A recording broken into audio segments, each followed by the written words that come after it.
السلام علیکم ورحمت الله وبرکاته. زما د یوټیوب ملګرو، نن زه تاسو ته د کمپیوټر ډېر یو مهم سیټینګ، یو مهم سافټویر چل درته درښیم. په کمپیوټر کې کله ناکله داسې یو سیسټم وسي، ټمپوري یو ځل کمپیوټر چې خلاص کړي، ټمپوري یوزر ته لاړ سي، نو بیا سړی بیخي کنفیوز سي، هر څه عکسونه ټول فایلونه ګډوډ سي، تر ورک سي، بیخي سړی حیران پاتې شي دا ورک شول که څه شول. لکه نن چې ما سره څنګه وشول، کله چې ما کمپیوټر خلاص کړ نو بیخي ټمپوري یوزر ته تللی و، هر څه فایلونه یو نوی یوزر جوړ شوی و. اول خو ما د سپیکر وکړ، عکسونه هر څه مې ډیلیټ شو، ریسټور شوی دی کمپیوټر مې، خو چې وروسته مې وکتل سره مې خورو ګوتې مې پکې ویلې، نو ټمپوري همداسې ایمیل جوړ شوی و. بیا مې کمپیوټر کې طریقه وکړه، بېرته مې بند کړ. نو دا طریقه تاسو سره هم کېدلی شي کله ناکله داسې. بیا ځینې خلک داسې خراب شي تر بیخي بله وینډوز جوړ کړي، حتی کومه ډیټا چې د دی فکر وکړي چې دا ختمه شوله، بیخي تر خرابه شي. نو دې لپاره ته یو مهم او اسانه طریقه یو سیسټم جوړولی شي، لکه کریټ سیسټم ریسټور جوړولی شي. هر کله چې داسې درنه وسو، یا عکسونه درنه ورک شو، یا شیونه درنه ورک شول، هر څه درنه یو دم داسې ورک شول، دې لپاره ته یو سیسټم جوړولی شي. هر کله چې په سرچ کې ولیکې نو اتومات به همغه تا شیونه بېرته به خپل منظم ځای ته راسي، کمپیوټر به بېرته په خپل حالات کې چې کوم فایلونه ورک شوي، کوم شیونه ورک شوي، ټول به بېرته راسي. نو راځئ طریقه یې درته ښیم چې څنګه دا طریقه وکاروو. نو لومړی به لاړ شو، سرچ کې به تاسو ولیکئ کریټ دا دلته زما کمپیوټر کې ده، کریټ ریسټور پوینټ باندې به کلیک وکړئ. څنګه چې پې کلیک وکړئ دلته به پراپرټیز، سیسټم پراپرټیز به راسي. دلته اوس ګوره نیو واډیوم دې لپاره ما جوړ کړی ده. کوم کې ډرایو کې چې تاسو وینډوز اچولی همغه به انتخاب کړئ، لکه سی ماوس سی کې وینډوز اچولی ده، سی به انتخاب کړئ هغې لپاره.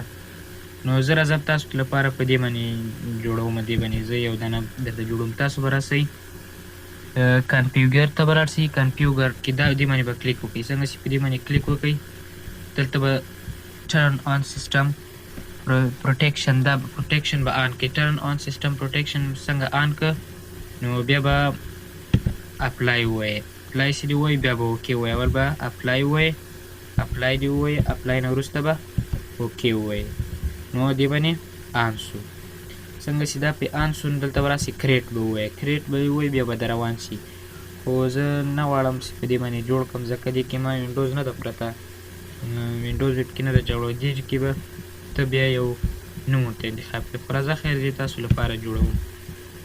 کریټ به انتخاب کړي، دلته به یو نوم ورکړي، مثال امپورټنټ یو فایل ورته یو نوم ورته ورکړي، څه رقم نوم چې تاسو غواړئ. امپورټنټ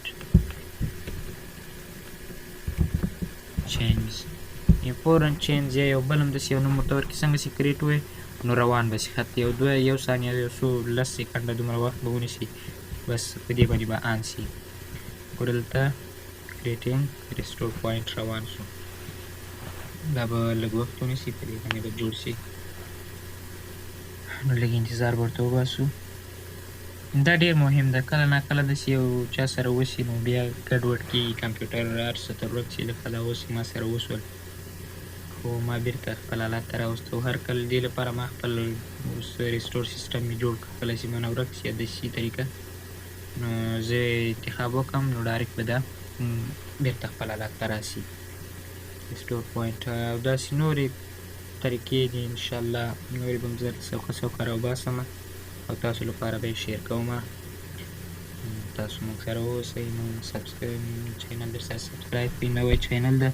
په شارټ ویډیوګانو کې به تاسو ته لپاره د انګلیش واړه ویډیوګانې درته جوړوم، او په نورو ویډیوګانو کې کمپیوټر، موږ سره د کمپیوټر ورډ برنامې لپاره مې هم جوړې کړي دي. ورډ برنامې ایکسل کې هم روان دي، هم جوړېږي. دا وګوره د ریسټور پوینټ واز کریټډ سکسسفول، دا جوړ شو.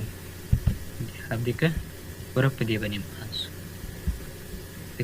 آل شو. نو زه به اوس اوکې باندې کلیک وکړم، دلته فعال شو. اوس چې زه راځم په دې کې یو کلیک به پرې وکړم، اوس کله زه اوس بېرته دا خپل مثال بېرته ریسټور کوم، بل ته ولیکم is